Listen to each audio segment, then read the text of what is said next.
Greetings, friends. I just wanted to play a game. Um, Most of us know how to play Uno, right? You know, competitive and, a lot of relationships, a lot of things have happened through Uno. And life is like Uno. At least, yeah, life is like Uno. Life is always expecting you to kind of lay your card down. Now, what I do have is you probably wonder, like, why do you have all these other cards, right? I'll show you. I'll show you. Life is like Uno.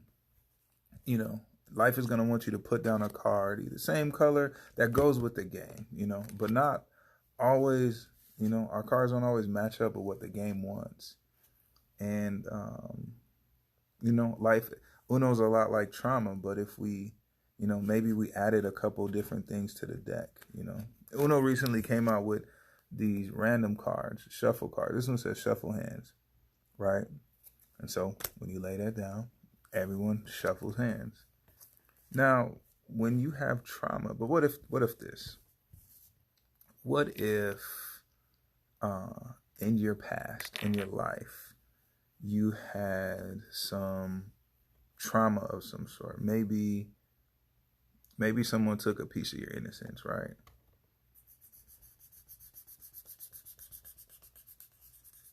And maybe you had a parent.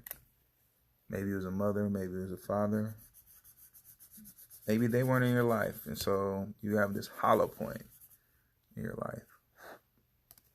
Maybe you had to start all over. Maybe you were homeless. Maybe you were sick or had an illness, right? Maybe these are just cards that are in your hand, you know, and maybe you had a best friend move away or somebody close to you passed away, you know, and that's just a card that's in your hand. And so these are in your hand, but hold on. Now I got a few other cards. Maybe you had a really great friendship. Maybe you had a good friend. Maybe you had a connection with somebody. Maybe summer camp was awesome, right? Maybe, you had a great teacher and you learned maybe you learned a lot more about your own creativity. Maybe. Maybe, I don't know, maybe you had a good relationship with somebody. Maybe you didn't. This is part of your hand. What else we got? This is called the and. Are you concerned that my body will change over time? Maybe you have worries in your life. Maybe there's things that maybe you don't think you are. Maybe you based your value on how you look. And it says, what does marriage mean to you? Maybe that's a worry. Maybe you don't think that. Maybe you put value on it. These things are in your hand now. Here we go. We got Cards Against Humanity. Don't miss Rachel Ray's hit new show, Cooking with Not a Clue. Don't know what that means. What else card we got? Perfect. The inaudible screams of carrots. Random. Now, when you live with trauma, and you got trauma in your past, you may wake up and life is requiring you to play a game that you feel like you're ill-equipped for. And so life may go, you wake up and go to work, and I'm holding my hand. And I got a 6, but I experienced something. So certain thoughts come with that. Or certain thoughts come with that. Maybe it's shuffle hands. And you're vulnerable. Maybe, when life is asking you to show up in certain ways, it's very hard to play a game that everyone else is playing, and you have trauma in your past. And you may come across random. Your thoughts may come random. You may not know how to express yourself. You may feel vulnerable. You may feel isolated. You may feel like you're overthinking. You may feel like you are losing your mind trying to play a game that you are ill-equipped for. You may feel like you're losing your mind You may feel like you're not like everyone else. You may feel like, why me and why this and this happened. Trauma comes across as our past showing up to hurt us or haunting us, the things that we can't talk about, the insecurities that we don't want to bring up. Trauma sometimes can feel so random that you're not sure if you're coming across. And then you might not want to share those things with people because you feel like you don't want to be outcast. You don't want, your hand not to be valid. And so I remember, when I was a kid, right? Or maybe you were a child and the adults were at the table playing some type of card game. And, we would be like, I want to play too. And you get a sweet parent that's like, okay, cool. You know what? You're going to be on my team. Maybe an aunt, maybe an uncle, maybe, and they got their hand and you're sitting in their lap and you're like, oh, we got good hands. And the aunt and uncle like, yeah. You as a child, you don't know what you're doing. You don't know what you're doing. And so, but they're like, okay, cool, we got a good hand and this, and they're showing you how to deal these hands. You may come to God and be like, God, I don't know how to play this game. But Jesus is saying, trust me. Trust me. It's not your job to make this work. It's not your job to make this work in this game. Sit in my lap. Trust me with your most vulnerable areas. And let me help you. Let me help you deal your cards and deal with them and make it work. And Jesus not only goes that, he goes, I have cards. I have cards. I'll give you my life. I give you my love. I give you my blood. I give you my truth. I give you a new heart and I cleanse you.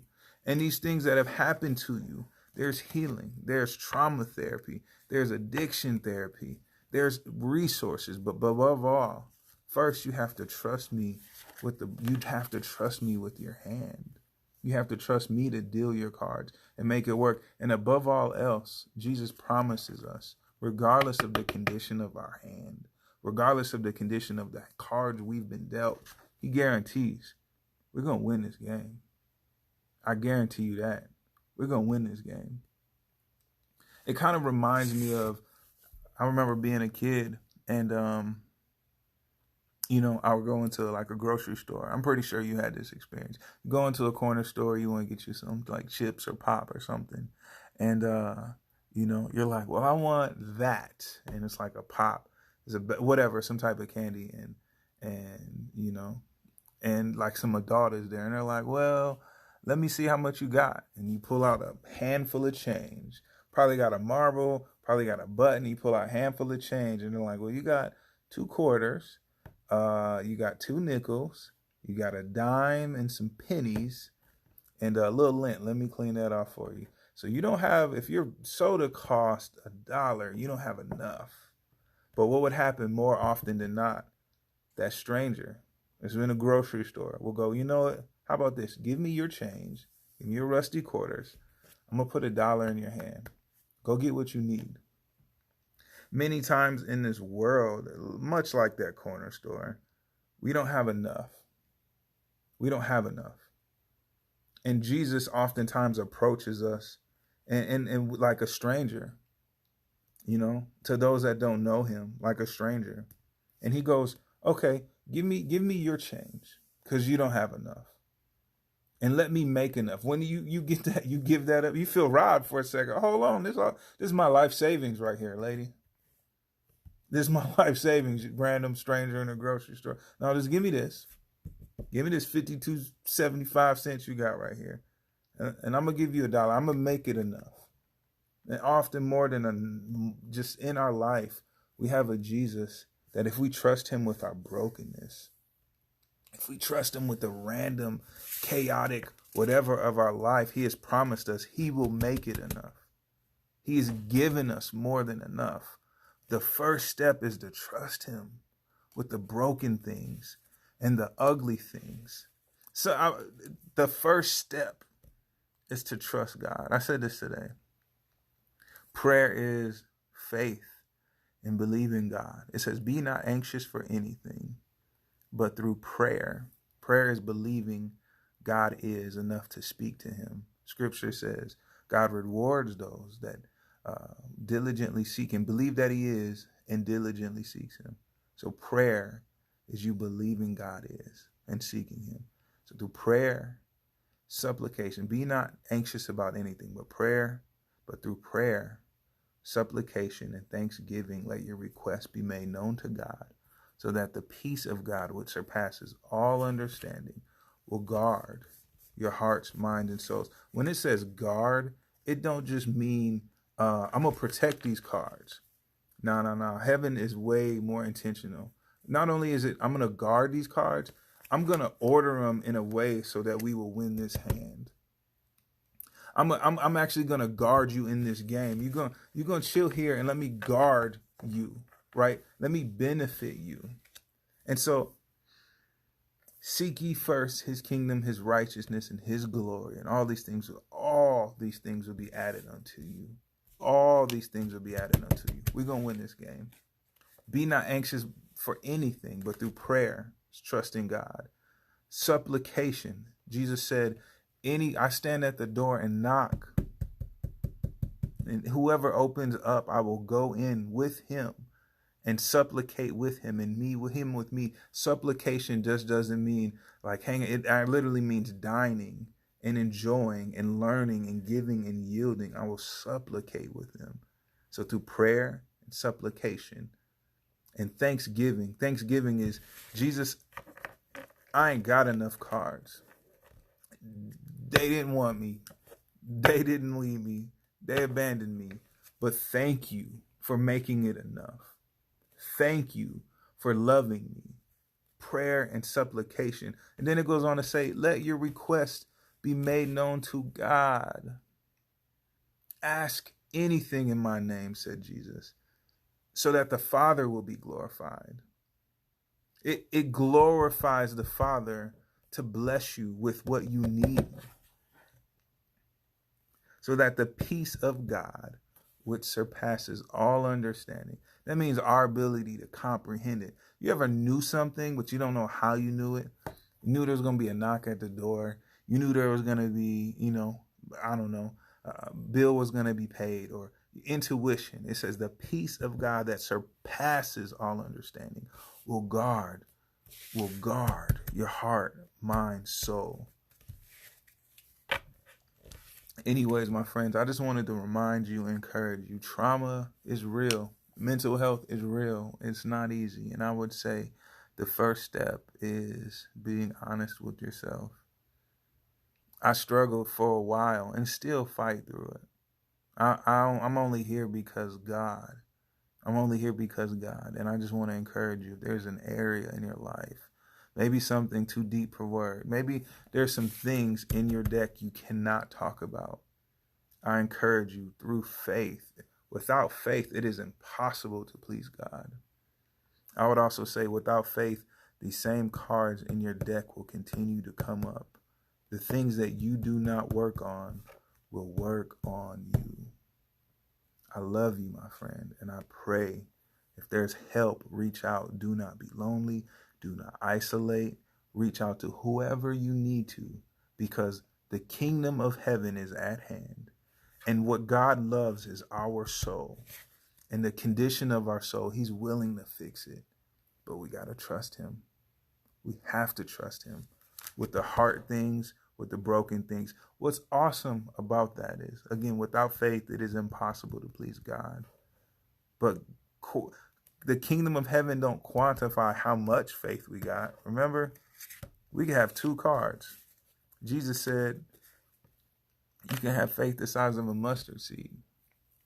Faith ain't about how much. It's about that you do and what you do with it. Faith without works is dead. Anyways, my friend, I just say, if there's any way, move forward in faith. Trust. The most awesome thing about God is this. It don't matter how deep the hurt is. All we need to do is trust him to it. Trust it to him. And he's worthy for it. He's worthy for it. Seek help. Seek recovery. Seek healing. Seek truth. And above all, trust God. I love you, my friend.